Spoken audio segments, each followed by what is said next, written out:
In this video, we'll show you how to replace the front axle on your Subaru Baja. This is located in the front of the vehicle and behind the wheel. Let's get started. With the vehicle raised and supported, we can go ahead and remove our wheel. We can remove the lug nuts with a 19mm.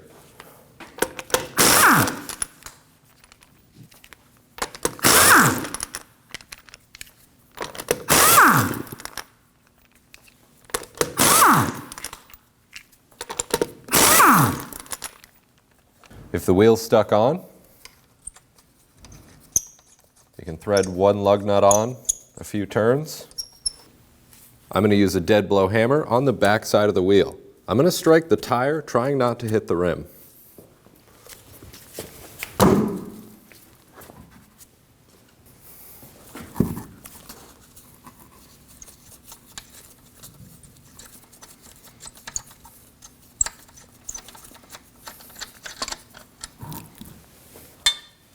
And we can remove our wheel. To remove the brake caliper, we have two 17mm bolts on the back side of the knuckle.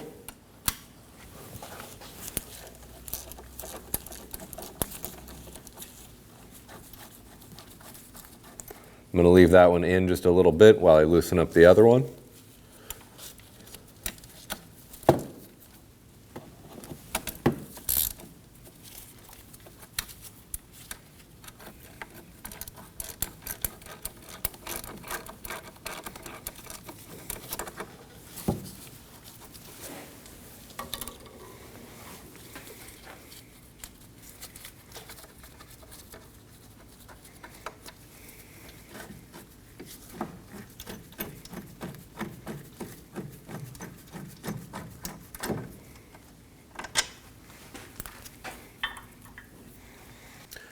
When we remove the caliper, it's good to use something to hang up the caliper and secure it. That way it doesn't put any stress on the hose.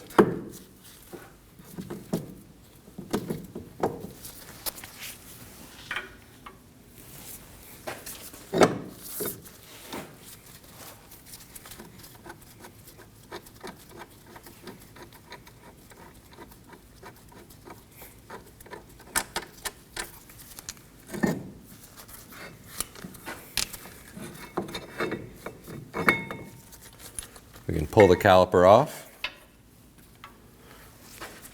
and I'm going to use my securing strap to support the caliper. We can go ahead and remove the rotor. We'll remove the axle nut with a 32mm socket. There's a good chance that your axle is stuck in the hub. We're going to want to free that up using a punch and a hammer. Now looking at the tie rod, we would usually have a cotter pin here. Ours is pretty rusted out. I'm just going to break off each end and make it so that I can get the socket on there.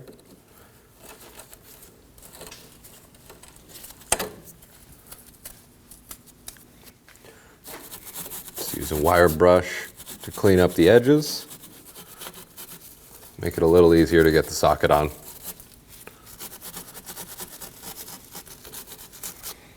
Now we can remove this with a 19mm.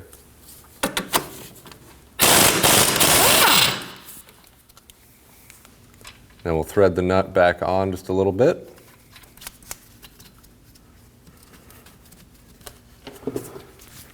Now I'm going to strike the end of the knuckle with a hammer.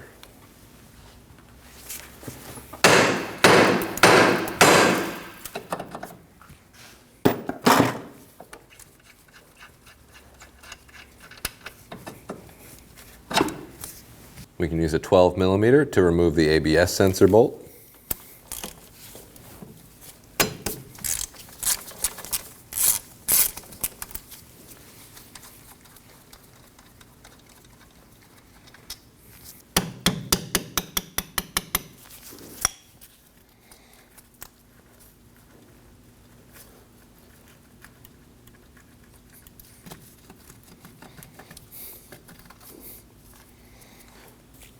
Using a set of side cutters, we can bend back the ears of the cotter pin.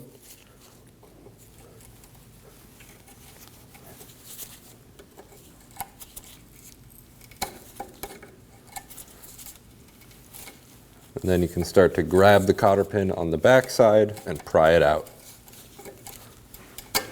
We can remove the nut for the ball joint with a 17 millimeter. Now we can go ahead and remove the lower bolt for the sway bar link using a 12 millimeter.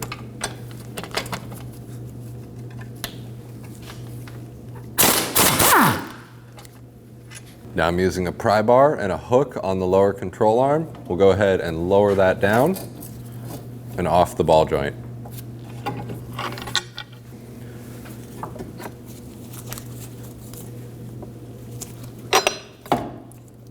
Pop the outer axle stub out. Moving to the inner portion of the axle, we have a hole going straight through the axle where we have a roll pin. We need to punch this out. I'm going to use a punch and a hammer.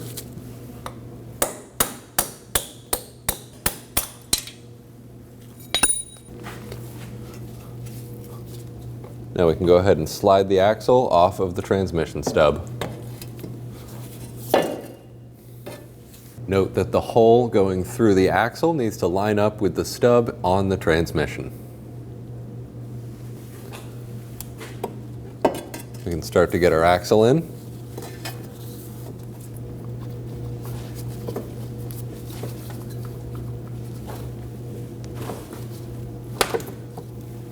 We'll get the axle set in. Now to check that you have the holes lined up, you can use your punch. Looks like we might be one tooth off there. Now that we can get our punch all the way through, we know we're lined up. Now we can start to get our roll pin in. Using a 1/4 inch extension can help hold the roll pin while you install it.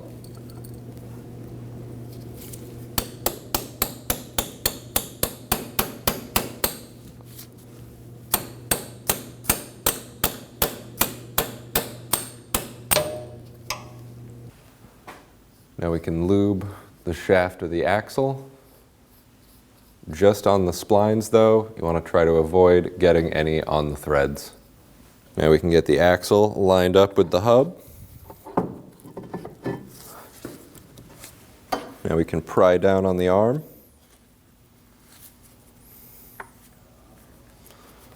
Get the ball joint lined up.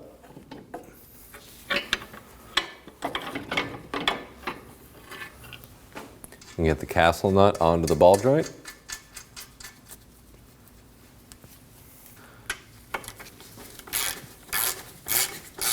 We can snug that up. We can torque this to 29 foot-pounds. Once we've torqued the castle nut, we need to turn this an additional amount until the hole lines up for the cotter pin.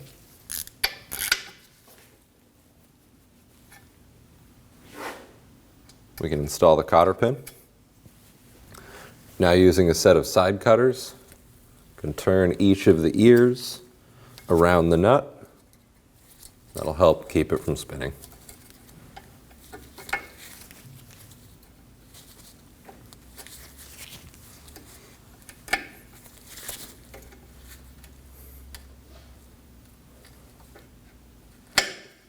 We'll get the sway bar back into the control arm.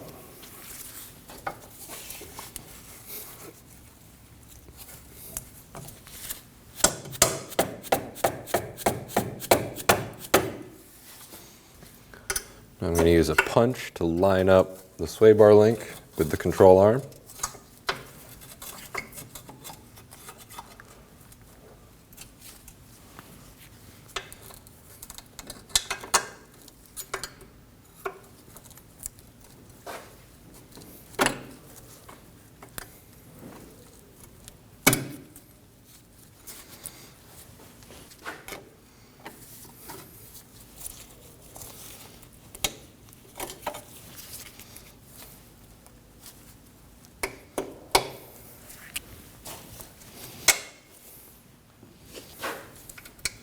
Get the nut started on.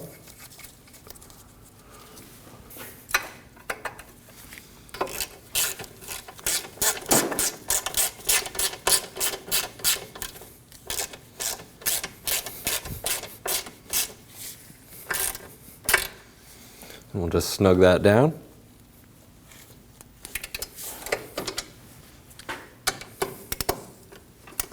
We can torque it to 33 foot-pounds.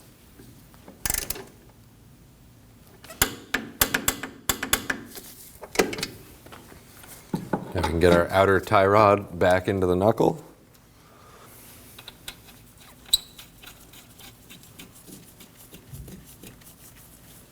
We can snug that down. And we can torque this to 20 foot-pounds.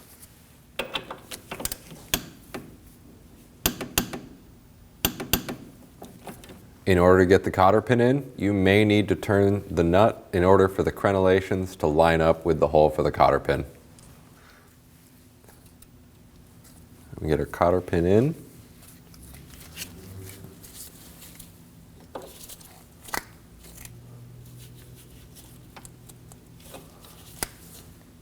Then grab each ear of the cotter pin and bend it around the nut.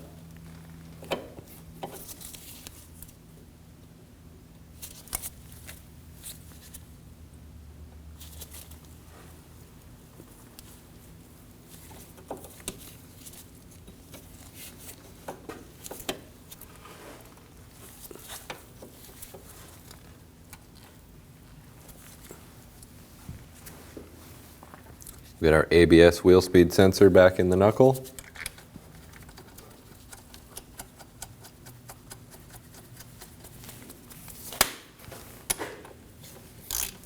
And we'll snug that up. It's good to apply some anti-seize on the hub, especially on the hub-centric ring in the middle. Now we can install the rotor. And I like to use an old axle nut and one of the lug nuts.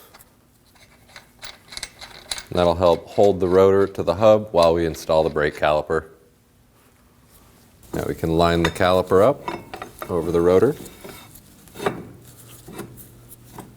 Now we'll line up the caliper with the knuckle.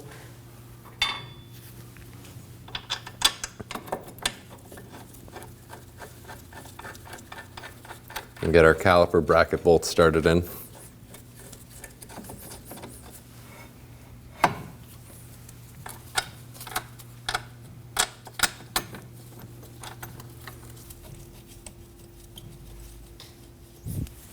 And we can torque the caliper bracket bolts to 58 foot-pounds.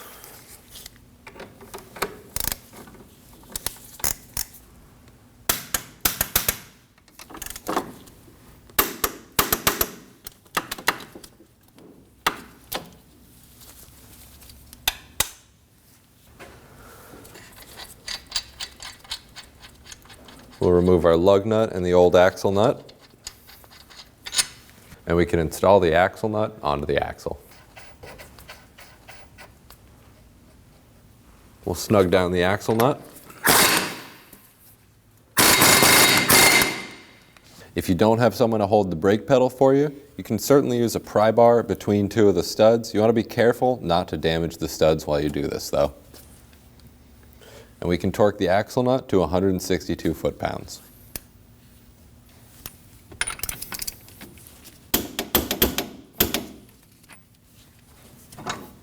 There's a small notch at the end of the axle. We're going to peen the axle nut so that it won't spin backwards.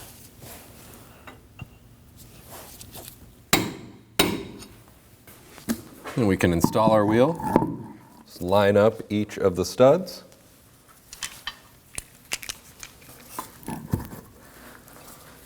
We can hold the wheel up to the hub and get one of the lug nuts started in.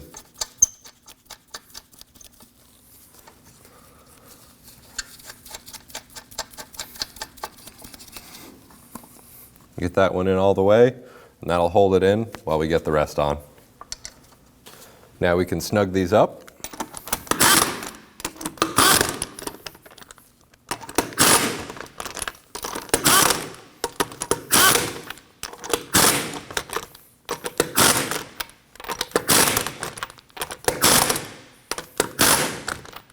We can torque these to 80 foot-pounds in a star pattern.